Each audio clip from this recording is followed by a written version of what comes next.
kita setting sedemikian mungkin, kita iris sedemikian mungkin sampai tipis, tajam, dibuat nyembelih, nggak boleh. Alasannya unik Pak, alasannya unik. Saya lihat di banyak kitab fikih, di antaranya yang masih anget banget itu saya lihat di tadi Hawasyai Syarwani wal Agbadi, syarahnya Tuhfatul Muhtaj. Tuhfatul Muhtaj itu syarah dari Minhajut Thalibin Imam Nawawi.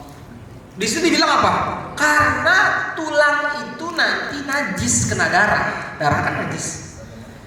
Tulang jadi najis kena darah, dan tulang itu makanan buat jin. Kasihan jin mau makan tulangnya najis. Begitu alasannya. Ini asli teksnya ada. Bahasanya apa? Bahasa Arabnya kalau saya nggak salah. Li'annahu tanajjasa bid-dammi wa huwa zadu ikhwanikum, gitu bahasanya. Karena tulang itu nanti ketika dibuat nyembelih kena darah dan bisa jadi najis karena darahnya, sedangkan tulang itu makanan saudara kamu. Dalam kurung di syarahnya dijelasin lagi di hasyiahnya, ai al jinnu. Saya bilang emang saudara gua jin gitu. Tapi emang begitu keterangan. Itu unik ya ulama bikin pengertian. Maksudnya apa ya? Intinya begini, ketika saya konsultasi juga dengan dokter hewan, Dr. Supratikno diantaranya, kalau di Bekasi kita punya Dr. Ajat Sudarjat, itu jadi tim pengawas kita. Beliau bilang apa? Tulang, darah itu penyebar bakteri paling ampuh dalam tubuh hewan. Maka ketika itu adalah sarana penyebaran bakteri, jangan sampai kita gunakan sebagai alat penyembelih. Takutnya ada bakteri yang tersisa di tulang tersebut mempengaruhi kualitas daging hewan yang kita sembelih. Alasan secara kesehatannya. Ya, dalilnya ini jelas sudah. Nah, ini contohnya, ada yang pabrikan, ada yang handmade. Yang pabrikan, contohnya ada ini Victorinox. Ini yang saya punya. Ini bentuknya pabrikan. Ada juga yang Bulnos namanya. Ini Bulnos nih Pak. Ini Bulnos. Yang itu tengah. Nah, ini kurang lebih mirip. Ini yang pabrikan. Ada juga yang handmade. Ini juga pabrikan. Yang handmade pabrikan juga itu Allah. Nah, ini dia handmade. Ini yang handmade buatan made in. Ini KMC Cipayung. Sah apa enggak? Sah. Mau pakai yang buatan kayak mau pakai yang stainless kayak, yang penting adalah bilahnya itu higienis. Standar higienis adalah ketika di bilahnya, bilah itu bagian besinya ya, tidak ada karat. Jadi kalau sebelah itu Pak nggak boleh ada karatnya. Kalau ada karatnya, nggak higienis. Karat itu bisa masuk ke bagian daging yang kita sayang, dan itu bisa mempengaruhi hasil. Ada kalau di Banten namanya sulakar ya. Sulakar itu kan karat penuh. Pernah teman saya punya sulakar dibuat motong ayam. Ustaz, ayamnya nggak ngeluarin darah karena lukanya langsung infeksi. Luka sembelihannya langsung infeksi. Bayangkan darah nggak keluar dari tubuh hewan semua. Daging kualitasnya bagaimana itu? Berapa ukurannya? Ukurannya minimal 1,5 kalinya leher hewan. Kalau posisi hewannya seperti ini, apa celentang. Paham kan saya pakai bahasa celentang ya? Dia lehernya tengadah begini nih. Kalau kita ukur bilah kita, bilahnya bukan nama gagang ya, bilahnya aja bagian tajamnya itu 1,5 leher hewan itu. Kalau misalkan dipampang begitu leher hewan lebarnya 15 cm, berarti kalau kita minimal 40 cm ya, gitu kan? Karena 1,5-nya, 1 kalinya itu berarti 15 tambah 15, setengahnya 15, 12, begitulah, kurang lebih segitu. Atau 2/3 lebar leher hewan. Kalau dilihat dari samping, ini sapi, kita lihat ukur lehernya, bukan kulitnya ya Pak, lehernya ya. Kan ada kulit sapi yang gelambir, itu nggak usah diukur. Kalau ini diukur panjang banget bulatnya harusnya. Bagian lehernya aja, batang lehernya itu kita ukur. 2/3-nya itu minimal pisau kita. 2/3-nya. Misalkan dilihat dari samping lebar lehernya itu 20 cm, berarti 2/3 dari 20 cm itu minimal pisau kita. Jangan lebih dari itu. Boleh nggak sih pakai pisau kecil? Boleh. Saya pernah nyembelih sapi pakai pisau segini Pak. Ini 6 inci. Kurang lebih panjangnya sekitar 17 cm ya. Sah apa enggak? Sah. Boleh enggak? Boleh. Cuman kurang afdol. Kalau mau ikutin hadis Nabi Muhammad SAW, hadis masalah penyembelihan itu tadi yang saya sampaikan di awal, ada kata-kata wal yuhidda ahadukum syafratahu. Wal yuhidda ahadukum syafratahu. Syafrah bahasanya. Dan tajamkan oleh kalian syafrah kalian. Apa sih syafrah? Saya penasaran. Ketika saya baca Syama'ilul Muhammadiyah karya Imam At-Tirmidzi, di situ ada hadis Rasulullah SAW diundang makan sama sahabatnya, kemudian disediain kambing utuh. Udah matang nasinya Pak, bukan kambing mati. Kambing utuh. Rasulullah bilang sama Anas bin Malik, ambilin syafrah.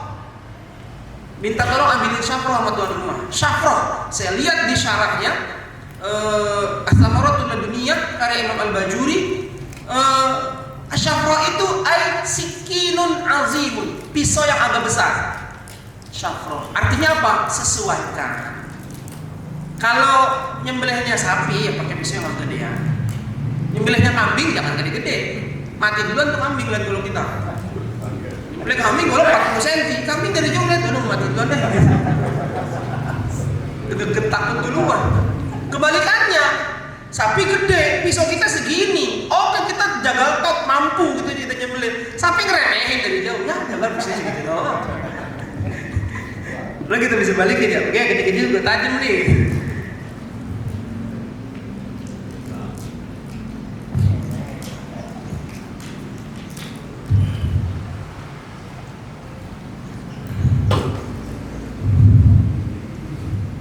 Bubit baterainya.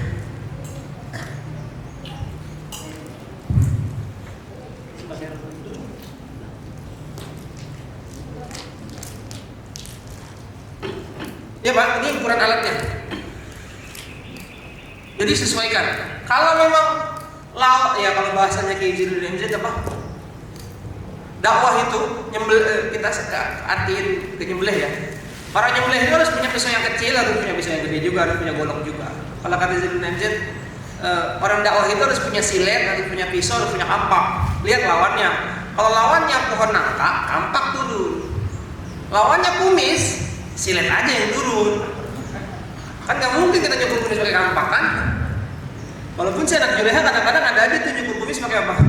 Pisau dia tuh pisaunya gede banget aja. Tes asahan katanya. Cuman saya ngeri aja bibirnya kena.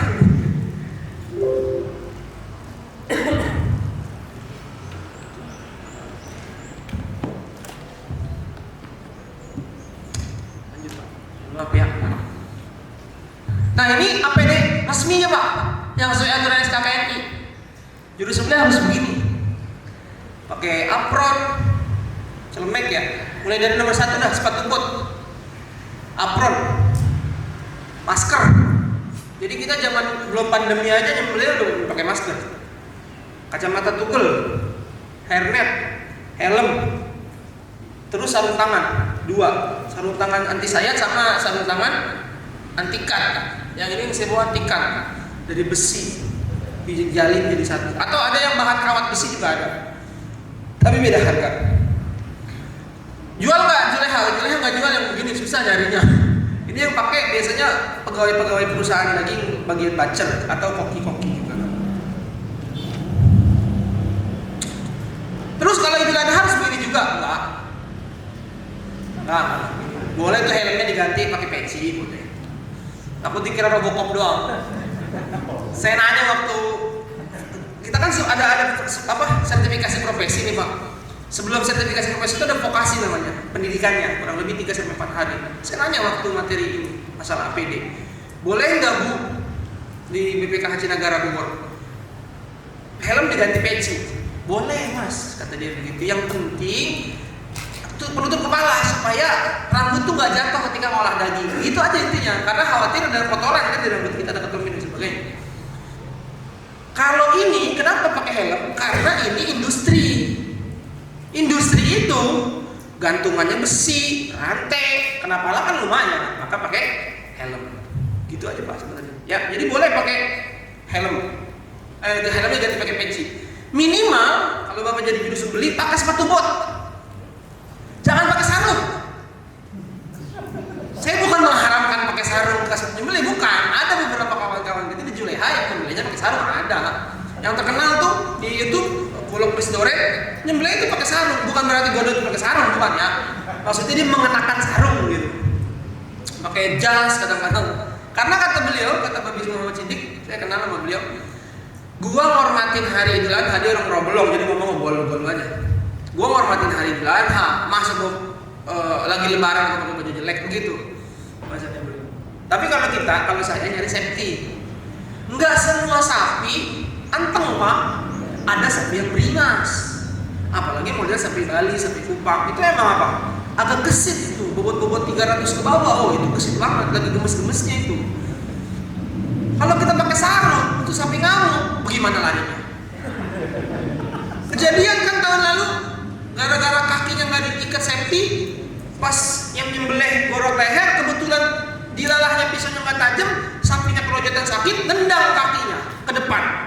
Yang nyembelih kedupak kaki sapi terbang 2 meter. Ada videonya, Pak? Ada nggak link videonya? Ntar ada di manajemen kurban. Pakai gamis itu yang nyembelih. Allah Akbar. Pakai gamis. Jadi sesuai baju kita sesuai, Pak. Nah, ini hewan yang halal disembelih secara syariat. Udah jelas ya Pak ya, kalau ini Bapak paham deh insya Allah. Bukan hewan haram, bukan hasil kawin silang dengan yang diharamkan, didapat melalui transaksi yang sah. Dan hewan darat, yang disembelih itu hewan darat. Ikan gak wajib disembelih. Nyembelih ikan itu di Misbahul Zalam karya Syekh Muhammad Muhajiri Syarah Bulughul Maram, zakatus samaki akhluhu minal ma'. Nyembelih ikan itu cukup diambil dari air. Udah itu namanya nyembelih ikan. Karena ikan diangkat dari air nggak sampai 1 hari mati gitu. Jadi habis itu mau digetok kayak lele, nggak apa-apa, nggak jadi masalah. Karena nyembelihnya cukup diambil dari air. Jadi bapak makan pecel lele yang masih digetok haram, halal tetap. Cuman memang menyakiti, itu doang bedanya. Sama halnya kayak habis nyembelih, sapinya masih kejam, masih kelojotan, pala langsung diputus. Ada yang bilang kepalanya bangke dari mana? Udah disembelih. Boleh nggak? Sah nggak sembelihannya? Sah. Palanya halal nggak? Kepalanya halal, tetap nggak haram Pak. Cuman nggak ihsan, itu doang. Cuma nggak ihsan. Kata Ibnu Abbas, la tuzikin nufusa hatta tazhaqu. Jangan dicepet-cepetin. Kalau orang mati, biarin aja sampai habis gitu. Dengan memutus urat kepala langsung setelah penyembelihan, itu memutuskan hubungan otak dengan jantung. Akhirnya pompaan darah di jantung putus. Karena nggak ada instruksi dari otak lagi, orang otak kepalanya udah putus, udah bisa. Maka pompaan darahnya kurang maksimal, itu doang sebenarnya. Jadi hadis makuti aminal bahimati wa hiya hayatun fa huwa mayyitun, itu kalau hewannya jogrok masih hidup. Karena orang jahiliyah gitu. Pengen makan onta, lemak onta, pengen makan paha kambing, gak mau rugi, gak mau dipotong seekor, potong aja pahanya satu sebelah, iris aja di punuk onta dikit. Itu yang begitu baru bangke tuh. Tapi kalau setelah melalui proses sembelihan, pas sembelihannya udah selesai, udah sempurna, kita putusin kepalanya, masih halal, tapi tidak ihsan. Dan tadi akibatnya darah tidak keluar secara maksimal. Ketika darah tidak keluar secara maksimal, maka kualitas daging pasti menurun. Yang biasanya tahan 8 sampai 10 jam, cuma tahan 4 jam. Kita nyembelih dari pagi, asar dibagiin, telat sampai maghrib, itu udah berubah pasti dagingnya. Karena kualitas dagingnya menurun. Ya Pak? Ini jelas ya Pak ya? Hewan yang halal disembelih. Jadi kalau hewannya haram, mau disembelih pakai bismillah, baca Fatihah, baca Al-Baqarah sekalipun, tetap haram. Atau hewannya hasil kawin silang sama hewan yang haram? Sama. Kambing selingkuh sama anjing, punya anak kambing. Nah itu kambing tetap najis dan haram karena hasil perselingkuhan sama anjing. Dan gak boleh juga buat kurban. Jadi bapak besok kalau mau nyari hewan kurban, tanya ada akadnya nggak nih? Takutnya orang tuanya ada hasil selingkuh. Bagaimana kalau kambing netek, maaf pakai bahasa netek, ya nyusu sama anjing. Anak kambing nyusu sama anjing sampai gede itu anak kambing. Halal apa haram? Halal pak kalau itu mah. Kalau itu halal. Kalau itu halal. Tapi di mazhab Syafi'i ya. Kalau mazhab yang lain saya belum lihat. Itu halal kalau yang begitu. Kecuali tadi memang hasil kawin silang. Kalau itu bukan cuma haram, najis juga kita kesentuh bulunya. Nah ini kita cari hewan halal. Ada zatnya, cara memperolehnya dan penyembelihan. Cara memperolehnya harus halal pak, bukan hasil tipu menipu. Ambil kambing dulu satu buat Idul Adha, dikirim satu kambing, nggak dibayar, itu haram. Haram tuh, kok kata hewannya kambing juga halal banget kan kambing. Ya. Nah ini kita masuk ke masalah proses penyembelihan. Apa sih nyembelih? Nyembelih itu secara umum bahasanya di fikih az-zakah. Atau biasanya pakai istilah az-zabhu. Ulama tuh seringnya pakai az-zabhu. Zabah. Secara istilah, secara bahasa artinya tatyib. Tatyib itu artinya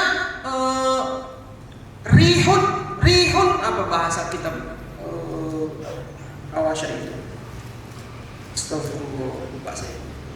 Intinya tatyib itu mewangikan, artinya mewangikan. Maksudnya begini, ketika hewan itu hidup, kan baunya bukan bau daging pak, bau dia hidup kan. Kambing ketika hidup, baunya bau apa? Ya bau bandot. Kenapa bandot bau? Karena keteknya 4 pak. Bapak serius-serius amat sih. Keteknya 4 makanya bau. Kita aja yang 2 kadang-kadang ada baunya. Apalagi di 4 gitu. Bau kan itu kambing. Ketika disembelih, kita kulitin, kita sembelih, kita keluarin dagingnya. Dagingnya aroma apa pak? Aroma daging, aroma wangi. Nah makanya nyembelih itu artinya mewangikan. Unik orang Arab bikin pengertian. Kan kalau saya waktu baca ini nggak nyambung, maksudnya apa sih kok nyembelih mewangikan? Kan nggak pakai minyak wangi. Oh ternyata bau daging itu bau wangi namanya. Hewan yang tadinya hidup nggak bau wangi, kemudian disembelih, dikulitin, kita ambil dagingnya, baru keluar wangi aroma daging wanginya. Begitu ternyata. Nah ini ada 2 pengertian. Saya ambil dari mazhab Imam Syafi'i di kitab Munisul Jalis, Syarah Al-Yaqutun Nafis, sama di mazhab Imam Malik. Intinya sama-sama menghilangkan kehidupan normal, menghilangkan kehidupan hewan. Nah ini juga nih, kalau di mazhab Imam Malik, cara untuk dapat makan hewan. Hewan ini halal secara zatnya, tapi belum disembelih, nggak bisa kita makan. Kambing halal apa haram pak? Kalau masih hidup haram. Ketika kita sembelih maka halal. Maka Imam Malik mendapat mazhabnya mengatakan nyembelih itu cara untuk bisa makan hewan yang disebut hewan darat. Hayawanun bariyun gitu ya kan, darat itu barun artinya. Caranya yang mubah dengan memutus bagian atas leher pada kulkum, mari dan wadah jahit. Sama. Kalau di sini juga wadah jahit juga, kulkum, mari, wadah jahit. Oh iya pak, nanti kalau ada yang mau tanya langsung aja potong ya. Karena saya kadang-kadang keasikan ngomong lupa buka sesi tanya jawab, waktunya habis buat yang lain. Penyembelihan ada 2 macam, ada zakatul iktirariyah dan zakatul ikhtiyariyah. Kalau zakatul ikhtiyariyah, penyembelihan dalam kondisi normal, hewannya mampu kita kendalikan, itu zakatul ikhtiyariyah. Kalau zakatul iktirariyah, hewannya nggak bisa kita kendalikan, bahasa kasarnya hewan liar atau sapinya ngamuk. Nah ini beda. Ada zabah, nahar, dan ikr. Bedanya di mana? Kalau zabah menyembelih di bagian halak. Halak itu bagian atas leher, di bawah jakun. Tadi mana sapi kita piaraannya? Kita ukur dari tulang rahang ini, tempat kuping ke bawah begitu. Kita ukur kalau sapi 5 jari dari ujung tulang rahang. 5 jari biasanya kelingking kita ketemu di jakunnya dia. Jakun bawahnya sedikit, di bawahnya jakun, jarak 1 atau 2 jari. Itu titik sayatan yang ideal. Bagaimana kalau di jakun? Kalau di jakun itu tulang lunak. Jadi kalau kita sayat di jakun, resiko penyembelihannya gagal sangat mungkin terjadi. Kalau di bawah jakun baru ideal. Karena di situ titik wadah jahit, hukum sama mari berdekatan. Itu Gitu. Dan takutnya kalau kita menyembelih jakun, bukan hulkum yang kena, tapi pangkal lidah. Maka dari tadi raham 5 jari. Itu namanya halak, bagian atas leher. Kalau ada lagi namanya nahar. Nahar itu tekniknya menyembelih di bagian labbah. Labbah itu leher bagian bawah, di atas dada sedikit. Ini dada sapi di sininya. Kalau bapak kan punya tulang ini apa, belikat di atasnya. Nah itu namanya labbah, tempat kalung menggantung bahasa fikih begitu. Orang kalau pakai kalung di sini kan bang, nggak di sini. Kalau nahar, onta. Dan hewan-hewan yang leher panjang, onta, jerapah, angsa termasuk pak. Walaupun leher onta sama leher angsa masih panjang leher onta, tapi tetap angsa itu digolongkan hewan yang lehernya panjang. Maka dia tetap disarankan untuk dinahar. Ya, ada lagi yang ketiga, iker namanya. Iker ini untuk hewan yang tidak bisa dikendalikan. Makanya di sini bahasanya pelukaan hewan yang liar atau yang sudah dilumpuhkan, seukuran luka yang kita hasilkan itu bisa menghasilkan pendarahan sampai dia mati. Contoh, sapi ngamuk, nyemplung ke sumur, palanya duluan, pantatnya di atas. Kita boroknya bagaimana tuh Pak? Nggak sampai kan? Maka lukai di bagian yang kita bisa jangkau sampai terjadi pendarahan, kemudian dia mati. Nyemplung ke sumurnya artinya bukan nyemplung ke air ya. Kalau nyemplung ke air itu nggak boleh itu. Bapak nyembelih apa yang biasanya terbangnya jauh itu? Entong, nila. Kita sembelih terbang dia, nyemplung ke empang, itu jangan diambil. Jangan diambil. Kenapa? Khawatirnya dia mati bukan karena kita sembelih, tapi mati karena kelelep. Nah ini kejadian kadang-kadang di pasar-pasar kita nih Pak. Ayam belum mati bener dicemplungin ke air panas. Saya pernah belanja ayam di pasar Keranji, ditawarin ayam merah, ayam petelur, di lehernya bersih, nggak ada luka sembelihan. Di lehernya bersih, nggak ada luka sembelihan. Mas, ini aja mas, gede nih, ayam gede banget Pak, gede nih. Saya bilang, Mbak nggak tahu, saya ketua Juleha, sebelum begitu dalam hati, tapi saya ngomongnya, masa ketua Juleha makan ayam nggak disembelih, gimana ceritanya? Ngetes. Mbak, saya lihat dulu lehernya. Oh ini sembelihnya bagus. Ya sila ambil ini. Tapi kan dicelup di air panas. Kalau itu karena kita nggak tahu, kita bisa ambil hukum kita nggak tahu gitu. Karena nanti solusi terakhirnya begini. Fikih mensiasati bagaimana hasil sembelihan kita di pasar. Halal apa enggak? Fikih mensiasati siasat terakhirnya solusi paling ujung. Ini semua saya kasih tahu di Masjid Asyakirin. Asli, di masjid lain saya nggak tahu solusi. Saya nyaranin beli ayam sendiri, potong sendiri, kulitnya sendiri. Solusi terakhirnya adalah husnuzon. Udah sampai situ. Bahwa penyembelihannya sah, karena kita tinggal di negara yang mayoritas Muslim. Kecuali kita tinggal di Korea, Jepang, yang mayoritasnya non Muslim, baru harus kita kritisi hasil sembelihan. Tapi kalau tinggal, solusi terakhir fikih begitu, kalau tinggal di mayoritas muslim, udah khususun aja. Ikut ya Pak ya. Terus ngapain saya ngajakin jauh-jauh ini? Ini membuat praktek kita, kalau kita mau apik, ya begitu caranya. Beli ayam sendiri, potong sendiri, kulitnya sendiri di rumah. Dan ini saya ternyata setelah saya cari tahu, ibunya Ustaz Adi Hidayat itu nggak pernah beli ayam mati dari pasar. Beli ayam hidup, dipotong sendiri, kulitnya sendiri kalau mau makan ayam. Makanya anaknya jadi kayak Ustaz Adi Hidayat. Kalau anak kita pengen kayak Ustaz Adi Hidayat, ya kita kudu repot Pak, siap-siap. Tapi kan saya kerja, ya bini bapak harus bisa nyembelih sendiri. Bang boleh? Ya boleh kan tadi kita bahas ya Allah. Kulitinnya nggak bisa, ya baru bawa ke pasar harus kita potong. Mas saya punya ayam mati nih belum dikulitin. Tolong kulitin dong, baru bawa ke pasar nggak apa-apa. Yang penting udah kita potong sendiri. Saya kalau ya. Yang keempat ikar Ustaz. Ikar. Misalnya sapi ngamuk susah ditembak mati sah kan? Sah termasuk itu termasuk ikar. Itu pernah kejadian di Roblong. Saya lihat videonya tahun 2010-an itu kebo ngamuk masuk ke rumahnya itu ada kolamnya di belakang. Kebo itu identik dengan apa? Air. Akhirnya diem tuh kebo dianteng di situ.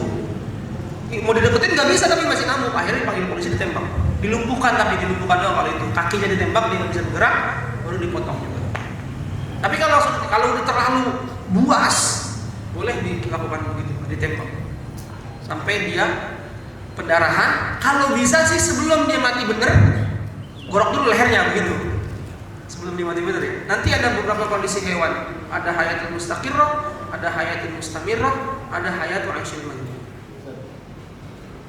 Bunyinya tajam ya? Harus bunyinya tajam betul. Kasus di Nepal, ya. Penyembelihan yang langsung kepala putus. Itu kan lebih cepat kalau salah logika. Iya betul. Untungnya itu bukan buat ibadah kurban ya. Iya. Secara cepet-cepetan itu. Api kita barisin, kepalanya pegangin pakai tali dari jauh, tebas, bos putus langsung kepalanya. Sah nggak sembelihnya? Kalau bicara sah, sah. Nyembelih begitu sah, tapi makruh. Jangankan itu Pak, yang tadi aja tuh udah kita gorok nih, terus kita langsung putusin palanya, itu makruh, minimal banget makruh. Apa alasannya? Li'anna fiha ziyadatut ta'dzim. Karena ketika kita begitu caranya, nambahin sakitnya. Kalau digorok hewan, pisaunya pisau tajam Pak, nggak berasa sakit. Tahu-tahu dia nggak